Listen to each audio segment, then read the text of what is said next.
it's Stuart Rudner here with another Rudner Law Video Employment Law update. Would you buy a car and then try to negotiate the price later?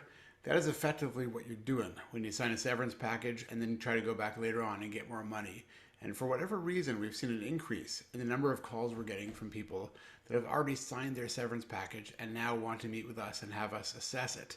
Those offers always include a full and final release, which they've also signed. And what that full and final release means is that you are effectively agreeing that you've received or been fully compensated for everything that has happened up to that date, and you're agreeing not to bring a claim against the company. So at that point, the company has no reason to engage in negotiations with you. And the typical threat of a wrongful dismissal claim is almost entirely meaningless. It's extremely difficult to get around a signed release unless you can show that you incurred duress or there is some sort of fraud. Otherwise, your legal claim is basically at an end and you've never taken the time to ensure that you get everything you're entitled to. Sign first and assess later strategy is really a bad idea. And I'm surprised we're seeing it more and more often. Sometimes people get the idea in their head that the offer they received must be fair, or they assume the company must know what they're doing, and therefore there's really no point in taking the time or spending the money to get legal advice. And that, frankly, is a critical mistake.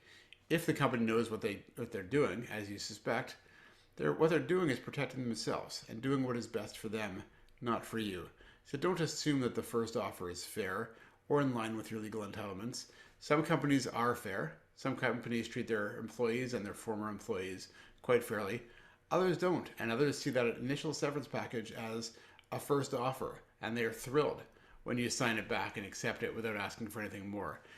Even if you think that it sounds fair, don't assume, because you might be leaving tens of thousands of dollars on the table.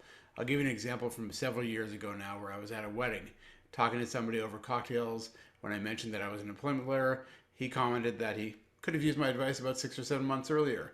But then when I pressed for a little bit more detail, he explained that he actually got a very fair package. Why? Well, because he'd only been there for a couple of months, and they gave him 4 months of severance, which in his mind was fantastic. And I have to admit I was curious, so I asked for a bit more detail. He was in sales, and about half or 2/3 of his compensation was based upon commission. So even though they gave him, I think it was 4 months of pay, what they gave him actually was 4 months of base salary, which was less than 2 months of entire pay. So even though on its face sounded great, he actually left a lot of money on the table. And now, of course, it was way too late because he had signed a full and final release, he'd walked away, and there was no way he was going to be able to go back. Critical mistake. And frankly, I get it. Getting legal advice at a time when you've just lost your job seems like an unnecessary expense. It's really a worthwhile investment. Think about how you would feel a few months later if you realize that while you may have saved a few $100s by not going to see a lawyer, you left 10, 20, 30, $100,000 on the table. We see this way too often. So don't accept what the company wants to pay you. Make sure you understand your rights. Make sure you get what you're entitled to. And as we always say, if you think you might need an employment lawyer, you probably do. That's all for today. Take care. Stay safe.